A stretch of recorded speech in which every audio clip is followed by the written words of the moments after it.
3. Environment and education. The concepts of environment and environmental education. Different people in different contexts have defined the term environment in many different ways. It is therefore impossible to give a universal definition of the word environment. Rather, we need to articulate understandings that are useful in particular contexts. The term environment means surroundings. This includes all the conditions under which an organism survives. These conditions play a bigger role in influencing the development and behavior of living things in a given environment, thus the concept environment is socially constructed. Diderot says the concept environment is understood to be the conceptual interactions between our physical surroundings and the social, political and economic forces that organize us in the context of our surroundings. Today the governments in most countries of the world are increasingly focusing on environmental issues. Education about local and global aspects of the environment is becoming a major priority. The Ethiopian government has also indicated a high concern and willingness to improve the environment. This has been witnessed in the country's education policy by stating that the gravity of this issue has become more pronounced in recent years and the need for the education system to pay more consistent and systematic attention to environmental concerns is recognized.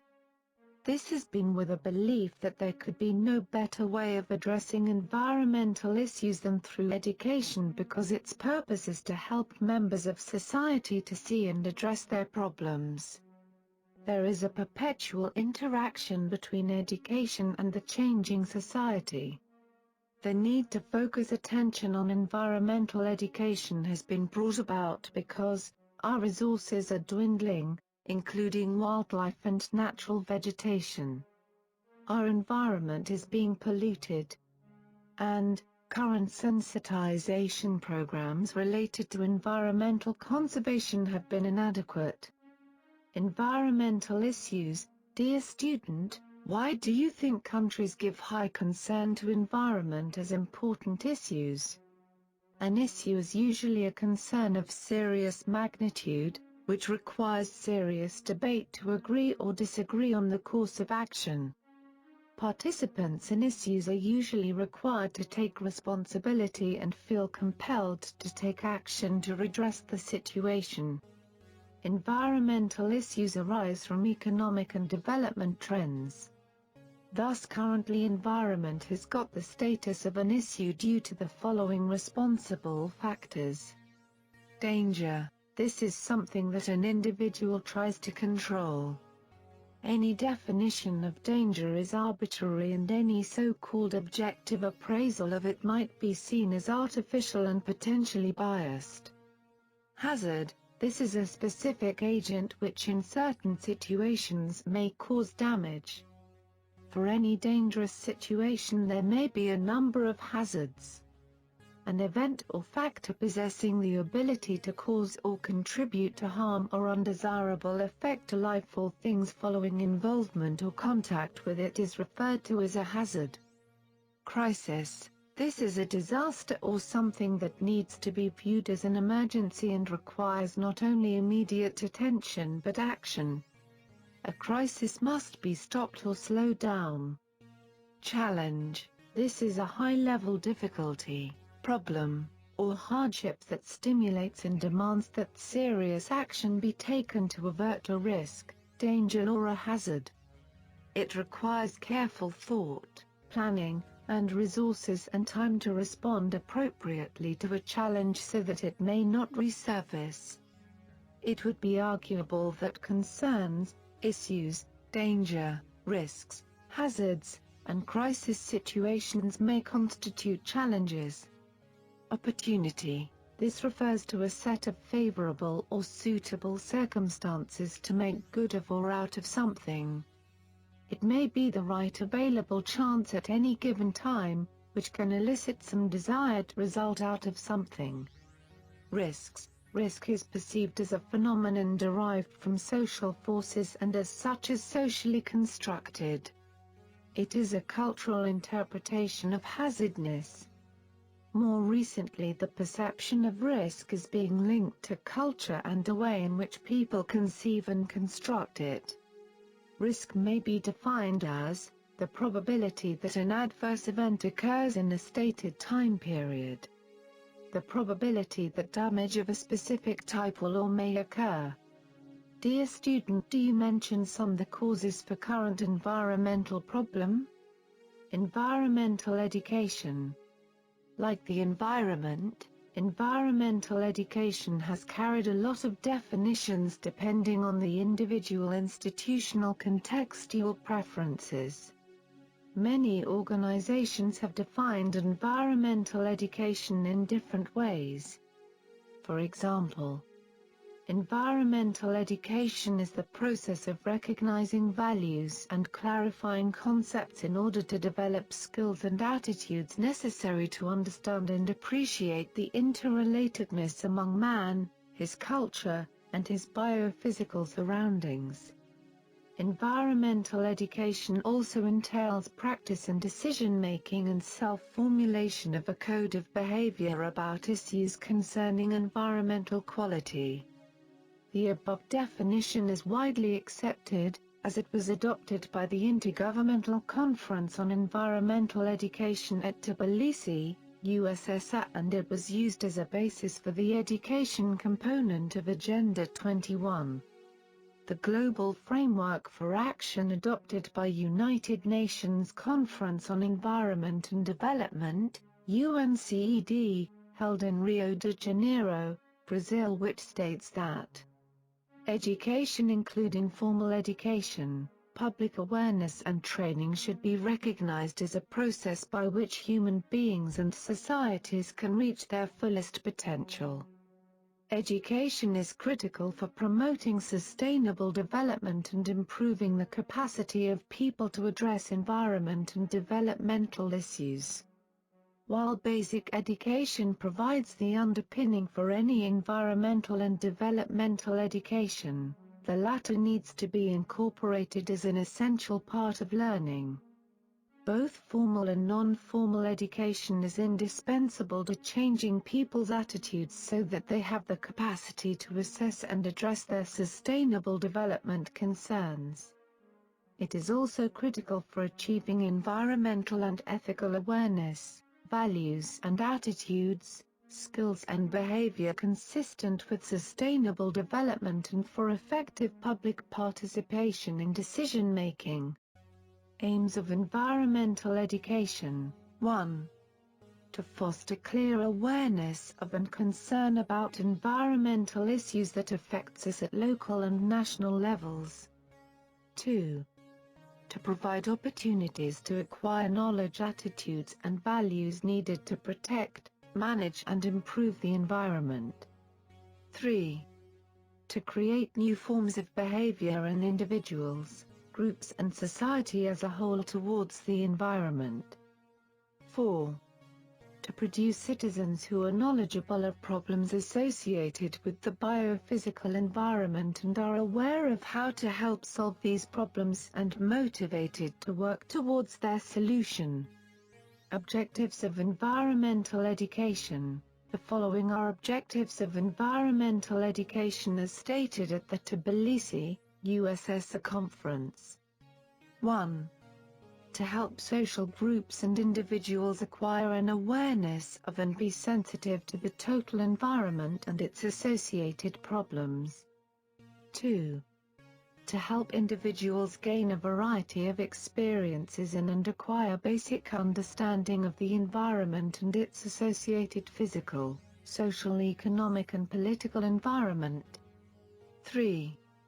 To help social groups and individuals develop skills for identifying and resolving environmental problems. 4. To provide social groups and individuals with an opportunity to actively get involved at all levels in working towards resolution of environmental problems. Principles of environmental education. As recommended at the Tbilisi Conference, the following are the principles of environmental education. 1. Consider the environment in totality, natural and built, technological and social, economic, political, cultural, historical, moral, spiritual and aesthetic. 2. Be a continuous lifelong process beginning at the preschool level and continuing through all formal and non-formal stages of education. 3. Be interdisciplinary in its approach, drawing on the specific content of each discipline and making possible a holistic and balanced perspective. 4. Examine major environmental issues from local and national points of view so that learners can know about the environmental conditions in different geographical areas. 5. Focus on current and potential environmental situations while taking into account historical ones. 6. Promote the value and necessity of local or national and international cooperation in the prevention and solution of environmental problems.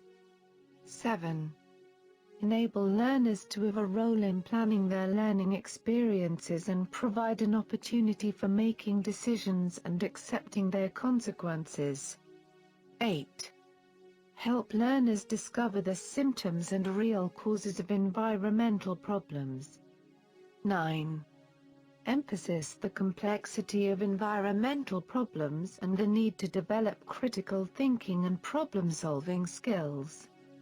10. Use diverse learning environments and broad educational approaches in teaching and learning about and from the environment with due emphasis on practical activities and first-hand experience. 11. Environmental education should be a response to environmental crisis. 12. Environmental education aims to develop an individual's understanding, skills and feelings of empowerment that are necessary for both positive behavior towards the biophysical and social environment in everyday living, and for active participation in group efforts to find the optimal solutions for environmental problems. Role of Indigenous knowledge in environmental education. Environmental education has been in existence since time immemorial.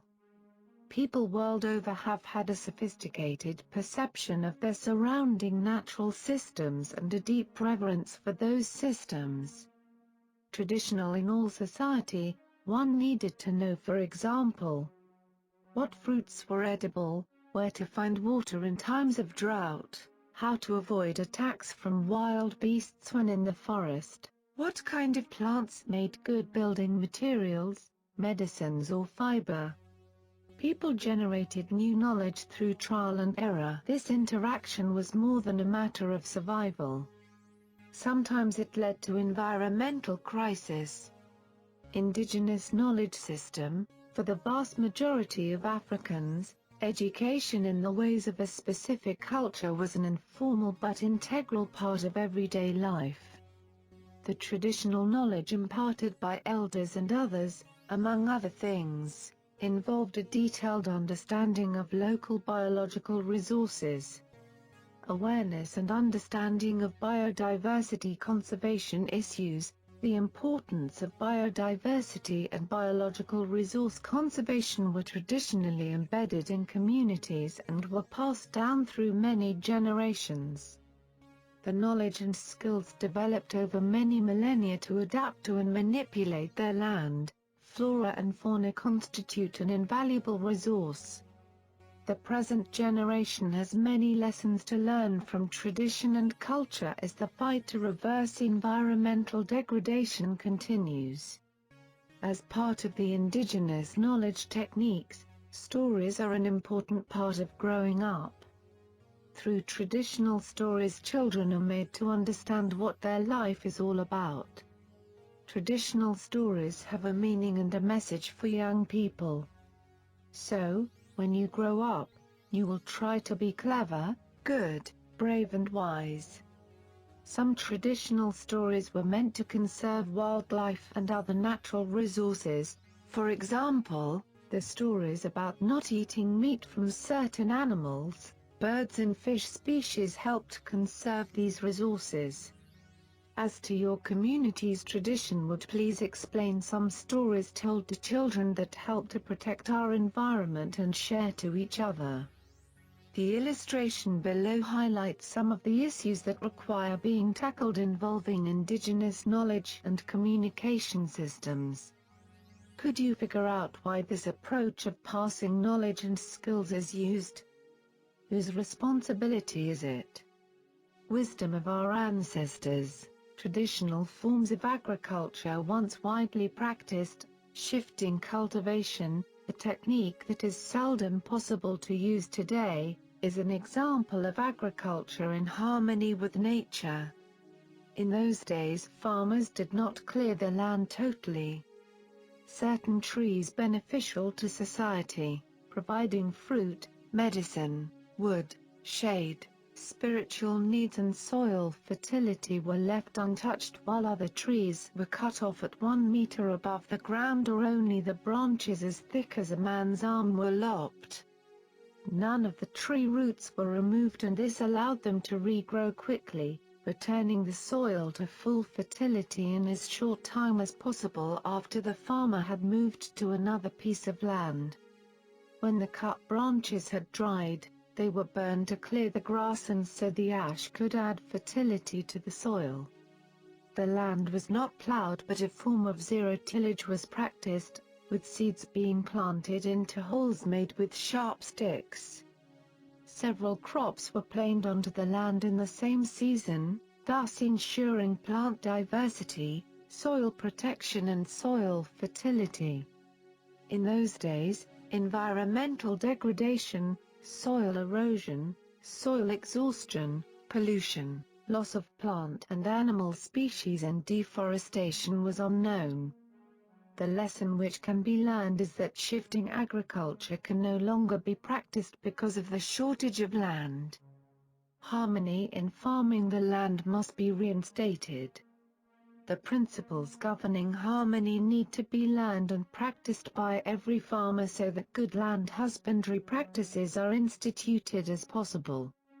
Gradually, through good observation and continuous learning, we can re-establish the balance, the natural order. Activity 1.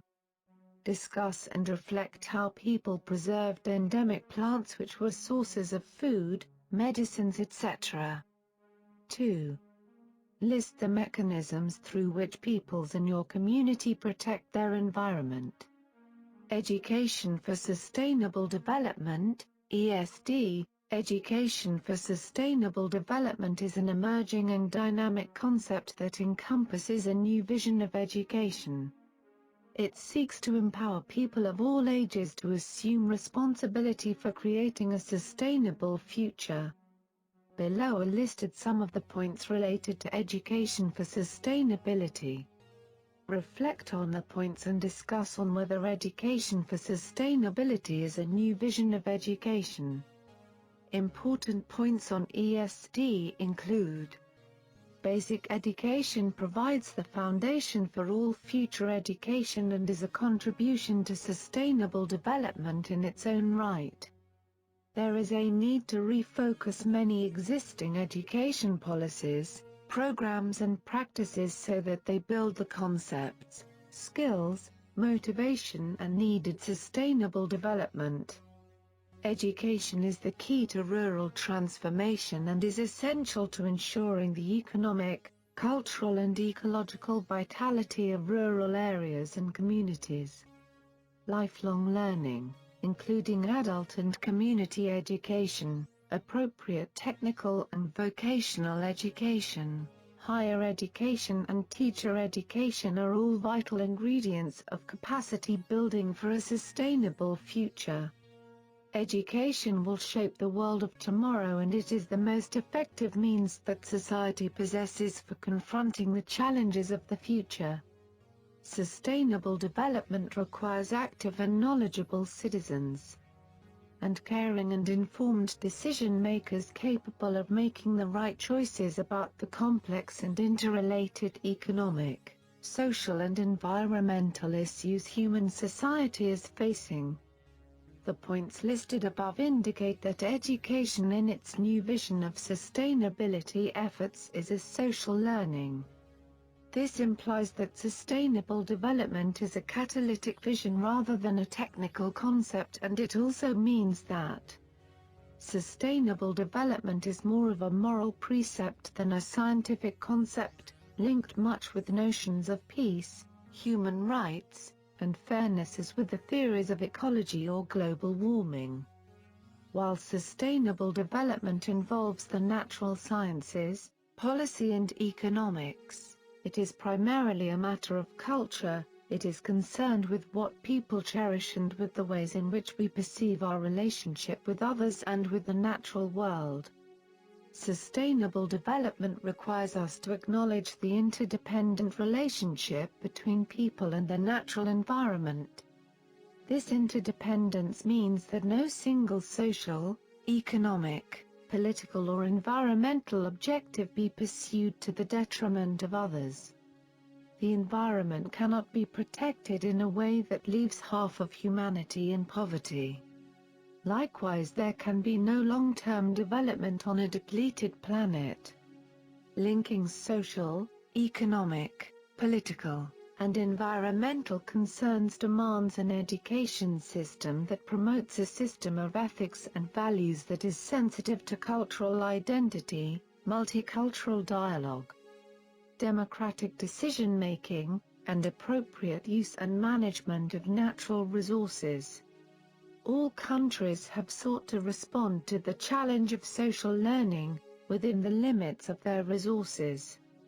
Seen as social learning for sustainability, education can increase concern over unstable practices and increase our capacity to confront and master change. Education not only informs people, but it can also change them. As a means for personal enlightenment and for cultural renewal, education is not only central to sustainable development. It is humanity's best hope and most effective means in the quest to achieve sustainable development. Education is the primary agent of transformation towards sustainable development, increasing people's capabilities to transform their visions into reality. Much of education falls far short of what is required in education to attain this reality. Therefore, improving quality and coverage of education and reorienting its goals to recognize the importance of sustainable development must be among society's priorities. Contribution of education to sustainable development. Education can contribute to sustainable development in several ways as explained in the points below. 1. Education should be able to explore the economic, political and social implications of sustainability by encouraging learners to reflect critically on their own areas of the world, identifying non-viable elements in their own lives, exploring tensions among conflicting aims, ensuring that educational approaches, methods take into account indigenous cultures, minorities. 2. To succeed in the struggle for sustainable development, education should strengthen the learner's engagement in supporting other values, especially justice, fairness, and awareness that we have a common destiny with others. 3. Education promotes change in behavior of the learners. 4. Education contributes to the process of shaping values through. 5. Education can measure the effectiveness and degree of change of attitudes and behaviors of the people both in their individual roles, including those of producers and consumers, as they carry out their responsibilities as citizens. Protecting the environment. Understanding and controlling pollution. What is your definition of pollution? How do the following two definitions of pollution compare with yours? Pollution is the release into the environment of substances or energy in such quantities and for a duration that they cause harm to people or their environment. SOPA, Biological Science. Oxford Concise Science Dictionary defines pollution as undesirable change in the physical, chemical or biological characteristics of the natural environment brought about by man's activities. It may be harmful to human or non-human life. Pollutants can be grouped into two categories: biodegradable, for example, sewage; non-biodegradable, for example, industrial wastes. Water pollution. At present, rivers are being polluted by domestic, industrial, and agricultural waste. When solid organic matter such as sewage enters rivers, it is decomposed by bacteria that multiply and begin to use oxygen. The oxygen in the water is reduced, making it difficult for fish, insects, and worms to survive. Industrial waste that contains certain chemicals, for example, lead, mercury, copper, zinc, is toxic.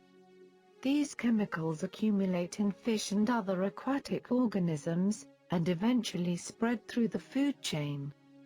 Chemicals such as insecticides, if washed into ponds and rivers, have the same effect as industrial waste. Air pollution and acid rain. The main cause of air pollution is emissions from burning fossil fuels such as coal and oil.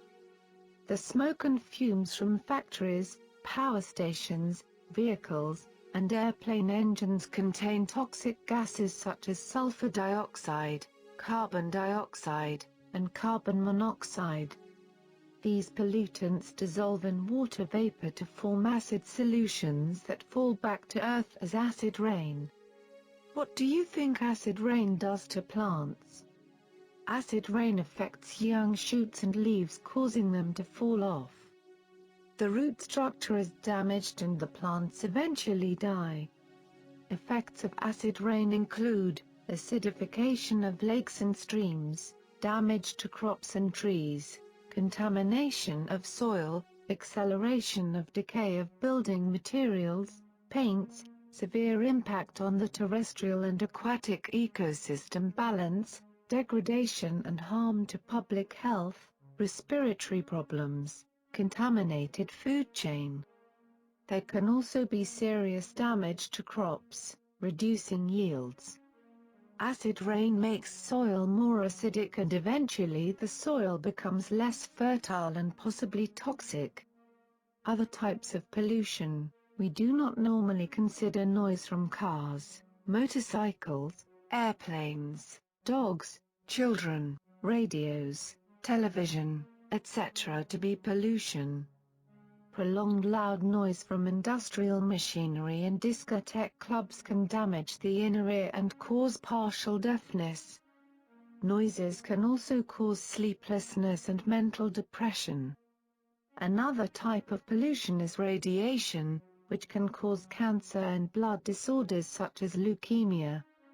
Radiation can also cause birth defects. Radiation can be caused by X-rays and testing of nuclear weapons.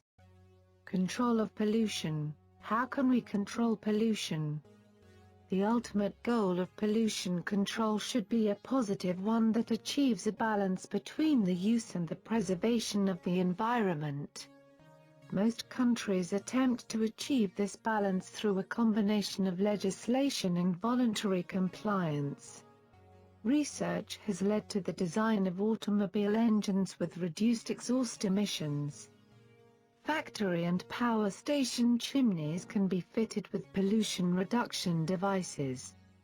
New technologies in smokeless sources of power generation, such as solar and wind, are being developed.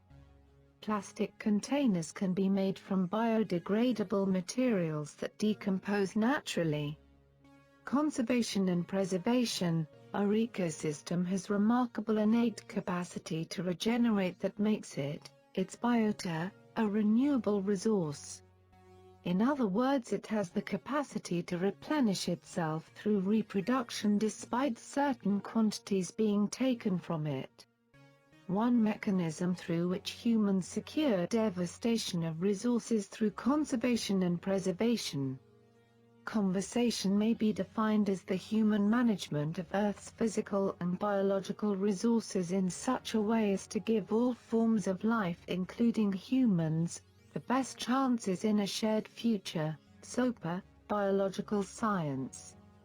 The Oxford Concise Science Dictionary refers to conservation as the sensible use of the Earth's natural resources in order to avoid excessive degradation and impoverishment of the environment. This implies that we should take action and express concern to protect the environment and keep it healthy. We believe that well-managed resources of water, land, plant and wildlife will continue to support our requirements for food, shelter, industrial products, recreation, knowledge and health well into the future. We need to understand what is happening in our environment to be able to know how to look after it. Conservation of natural resource then does not, or at least should not, imply no use by humans whatsoever, although this may sometimes be temporarily expedient in a management program to allow a certain species to recover its amount and natural resource were not depleted to the extreme endangering existence of man himself on Earth. Preservation is often confused with conservation. The objective of the preservation of species and ecosystems is to ensure their continuity, regardless of their potential utility. Effective preservation often precludes making use of the resources though to questions, but the utilization does not mean at a rate that do not allow recovery, rather some need to be protected. Activity 1. Who will be affected by deforestation? Environmental degradation and water pollution, such a waste contaminating a source of water near a village community. 2.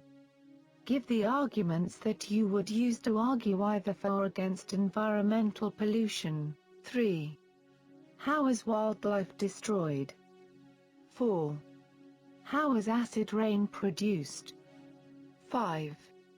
From your experience or indigenous knowledge you observed or come from, explain ways to conserve the environment.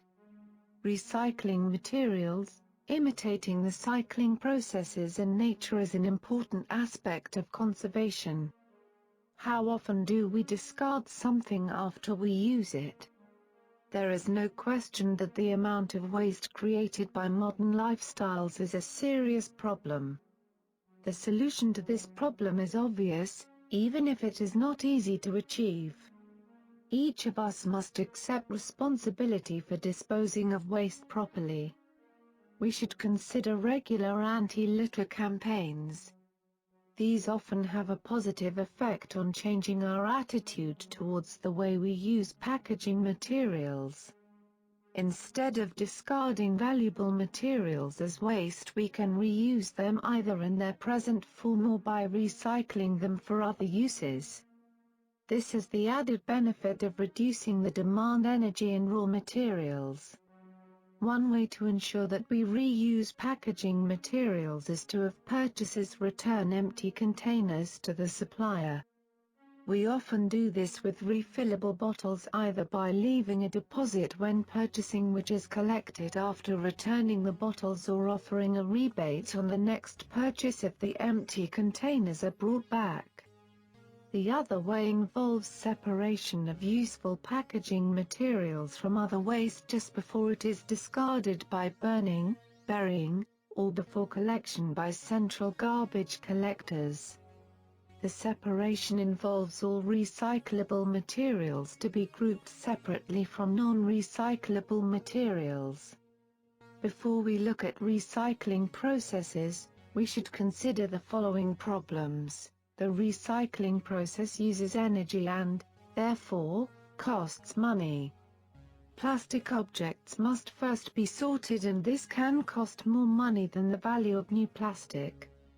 Objects must be clean or the quality of the recycled product will be low.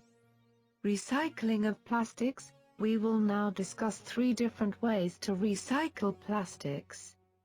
Direct recycling involves melting and remolding the plastics. Indirect recycling involves crashing and molding mixed plastic waste into a range of products such as plant pots and park benches. It can even be mixed with wood to make chipboard. Strategies designed to implement environmental protection in Ethiopian education policy, to ensure that the education system pays sufficient attention to environmental issues. Strategies that focus on 2 core areas has been designed. These are the curriculum and the awareness of administrative and teaching staff. The inclusion of environmental education and protection in the curriculum within the focus on science will make it possible for a significant share of students to be introduced to the importance of this issue to the future sustainable development of Ethiopia. Awareness-raising activities will be organized, some as stand-alone events, others within teacher training, to gain the commitment of administrators, experts and leaders in the education sector to this issue. Component 1. Environmental education and protection will be given more attention in teaching and learning at all levels. Developing relevant teaching and learning materials to accompany the curriculum. Inclusion of environmental education and protection in teacher training. Component 2. More administrators, teachers and students have been made aware of the importance of environmental education and protection. Broadcasting awareness-raising programs on educational television. Organizing awareness-raising for experts. Know of experts in awareness-raising events. Organizing awareness-raising and in-service training programs for teachers and ABEC facilitators. Creation of environmental education and protection clubs in all schools. Some of the points listed below might be the things you can do with the whole school or with your class to address environmental issues. Sensitize the whole school about the problem by collecting as much information as possible. Attend workshops organized under such programs as better environmental science teaching in order to equip yourself with the knowledge and skills that will help you teach the subjects. Enter your school into a competition involving the maintenance of school grounds. Involve your school in a conservation activity such as terracing, planting trees and the like. Work closely with the Department of Natural Resources and the Forestry Commission. Take part in the agriculture shows organized in your area. Organize school open days and invite experts to discuss environmental education. 1. Discuss the importance of environmental education to this generation. 2. Argue on the strategies designed through the Ethiopian education policy to protect the environment. 3.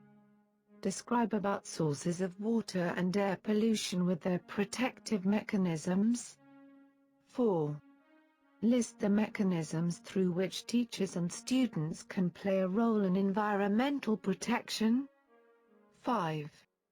What could be the role of Indigenous knowledge in preserving environment and how we can cultivate that knowledge? 6. Discuss the main features of education for sustainable development. 7. State your personal commitment and participation in preventing some of the environmental issues in your future school. 8. Describe the role you might play at staff meetings, teacher group meetings and community meetings to address environmental issues. 9. List 3 responses of environmental education to environmental crisis. Summary. So far you have explored the terms environment, definitions of environmental education, aims, objectives and principles of environmental education as they apply to the teaching and learning process. In addition, you have also looked at environmental issues, risks, and we have discussed how environmental education can be a response to environmental crisis. You have seen how important these aspects of teaching are to you. These aspects are meant to consolidate the knowledge you have gained and apply it. In this unit we have looked at some trends in development and how in turn development has affected the environment. We have also discussed some of the responses to the environmental crisis at global and national level. All these aspects are meant to help you to understand the environment and some of the concerns. Finally, we have also attempted to see the strategies designed in Ethiopian education system so as to protect the depletion of the environment.